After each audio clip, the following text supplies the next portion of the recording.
In today's video, I'm gonna show you how to avoid rookie mistakes when self-publishing your book, so it looks polished, professional, ready for the printers and ultimately the readers.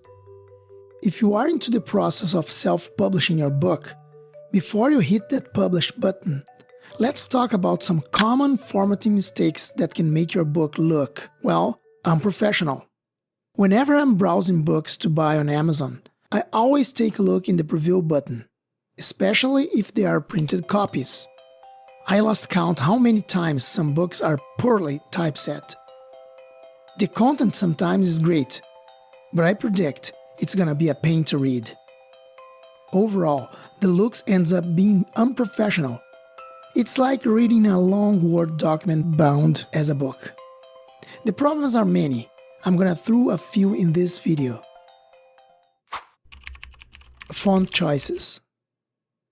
One of the biggest mistakes new authors make is picking the wrong font for their book. It might sound small, but trust me, it makes a huge difference in how your book is perceived. If I take two pages side by side, one using a serif font and the other a sans serif font, the sans serif font looks weird for most of the books, almost like a blog post, while the serif fonts look refined and traditional. When it comes to books, serif fonts are the gold standard. Fonts like Baskerville, Garamond, and Georgia have those little tails or feet on the letters that guide the reader's eye along the text. They make reading long passages more comfortable.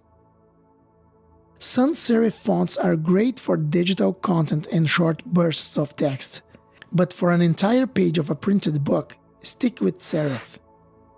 Think of it like dressing for an interview. Serif fonts are your book's formal wear. Line spacing and margins. Now let's talk about line spacing. One of the most common mistakes I see in self-published books is spacing that just doesn't look right. Either it's way too tight, making the page look cluttered, or too loose, which wastes space and makes the book look amateur. You want to aim for 1.15 to 1.5 line spacing. This gives your reader some breathing room without making the text feel disjointed. And don't forget about margins. No one wants to read a book where the text goes from edge to edge.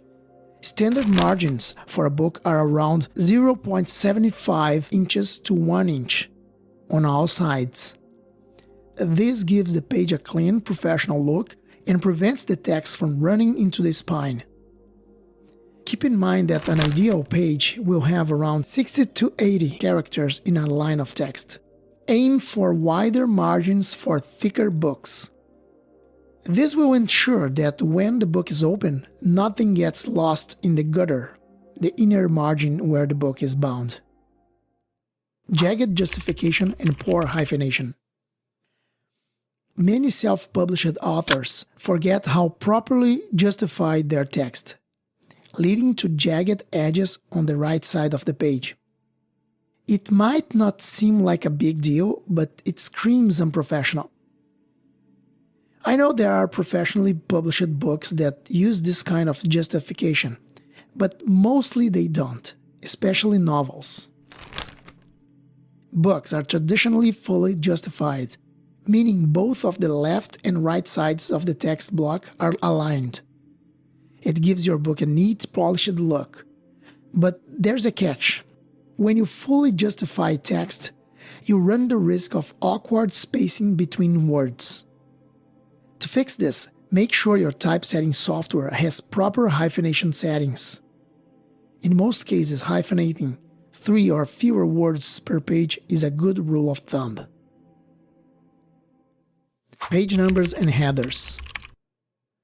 Another detail that often gets overlooked are page numbers and headers. You'd be surprised how many self-published books forget this entirely. Your readers need to be able to easily navigate your book. Headers typically include the book title, the chapter name, or even your name as the author. And page numbers should be placed consistently, usually at the bottom of the page, either centered or aligned to the right. Consistency. One of the most jarring mistakes you can make is inconsistency in your formatting. If your chapter titles are bold in one chapter, they should be bold in every chapter. Consistency is key to making your book look professional. That includes your scene breaks too. Whether you use an extra line or symbol like an asterisk, just be sure it's the same in every chapter. These small details can make or break your book's overall design. I get it, self-publishing can be expensive, and you might be tempted to format your book all on your own using software like Word. But unless you are experienced in book design, this can lead to all sorts of problems. Text that doesn't flow correctly, poor page breaks, and even printing issues. But if you are serious about your book, consider using a professional software like Adobe InDesign or my favorite, LaTeX. Hiring a book formatting professional can be something to consider if you don't want to learn the craft. These tools and experts ensure your book is formatted correctly, so you don't have to worry about it looking amateur. So to recap, avoid bad font choices, use the right line spacing and margins, and don't forget to proper justification and hyphenation. These small details can make a huge difference between a book that screams amateur and one that looks professional and polished. Your book is a reflection of you as an author. Don't let poor formatting take away from the hard work you have put into your writing. If this video helped you out, be sure to hit the like button, subscribe for more tips, and drop a comment below. Thank you and see you there.